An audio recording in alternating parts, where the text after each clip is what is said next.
2 दिन पहले सहाफ़ी एजाज सैयद ने यह खबर दी थी कि भारत ने पाकिस्तान से हाफिज सईद की हवालगी का मुतालबा कर दिया है, क्योंकि भारत की तरफ से हाफिज सईद को पुलवामा हमले की तहकीकात में नामजद किया गया था और उनकी हवालगी के लिए भारत ने बाकायदा पाकिस्तान की वजारत खारजा को दरख्वास्त दी थी। लेकिन जब गुज़िश्ता रोज़ तर्जुमान दफ्तर खारजा से सवाल किया गया कि भारत की तरफ से हाफिज सईद की हवालगी का कोई मुतालबा किया गया है, तो उन्होंने इसकी तरदीद करते हुए कहा था कि यह कयास पर मबनी रिपोर्टिंग है, इस पर तबसरा नहीं करेंगे। जिसके बाद बाकायदा आज भारत ने हाफिज सईद की हवालगी के लिए पाकिस्तान को भेजे जाने वाली दरख्वास्त की तस्दीक कर दी थी, जिसके बाद आज ही पाकिस्तान के दफ्तर खारजा ने भी इसकी तस्दीक करते हुए कहा है कि पाकिस्तान ने भारत की हाफिज सईद की हवालगी की दरख्वास्त वसूल की है। भारत ने यह दरख्वास्त नाम नेहाद मनी लॉन्ड्रिंग केस में दी है। पाकिस्तान और भारत के दरमियान दो तरफा हवालगी का कोई मुआहिदा नहीं, और फिर पाकिस्तान ने तकनीकी बुनियादों पर हाफिज सईद की हवालगी से इनकार कर दिया। 2 दिन पहले आपने ये खबर दी थी, वजारत खारजा तस्दीक नहीं कर रही थी, आज तस्दीक आ गई है। क्या मामला है हाफिज सईद के हवाले से?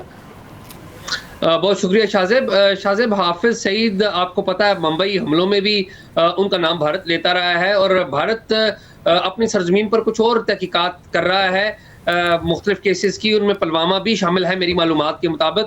गो के पुलवामा के बारे में भारत पहले खुद कह चुका है कि पुलवामा के वाक़े में जैश मोहम्मद मुलव्वस थी और जैश मोहम्मद के मुलव्वस होने के कुछ शवाहिद भी भारत की तरफ से पेश किए गए थे। लेकिन जो मनी रिलेटेड जो अमूर हैं, यानी कि जो फाइनेंसेस हुए थे कुछ वाक़यात के, उनके हवाले से भारत समझता है कि हाफिज सईद भी इस मामले में मुलव्वस है और इसीलिए भारत की तरफ से ये दरख्वास्त की गई आज से कुछ दिनों पहले।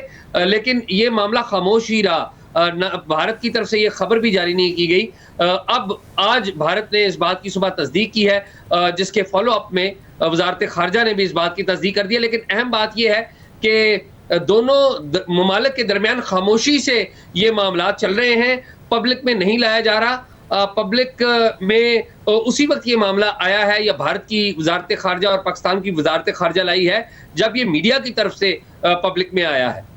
अच्छा, और भारत की तरफ से ये मुतालबा आना, ऐसे वक्त में आना, आपको लगता है कोई अमली तौर पर इसकी कोई अहमियत है, या अपनी डोमेस्टिक पॉलिटिक्स के लिए वहाँ पर अहमियत है, या बैन अल-अक़वामी सतह पर कोई अहमियत है? क्या ड्राइव कर रहे हैं? शाहजेब, भारत के अंदर अगले साल अप्रैल में, आज से चंद महीनों बाद, 4-5 महीनों के बाद इलेक्शन होने जा रहे हैं। तो जो भारत है, आपको पता है, वहाँ पर जो फॉरेन पॉलिसी है, पर्टिकुलरली पाकिस्तान के हवाले से, कश्मीर के हवाले से, वो फॉरेन पॉलिसी भी सियासी जमातों का हिस्सा होती है। जो वहाँ पर हुक्मरान जमात है बीजेपी, उनका एक ख़ास व्यू है। तो ये जो सारी चीज़ें हैं, इनकी एक लीगल वैल्यू है, लेकिन इनकी एक पॉलिटिकल वैल्यू भी है।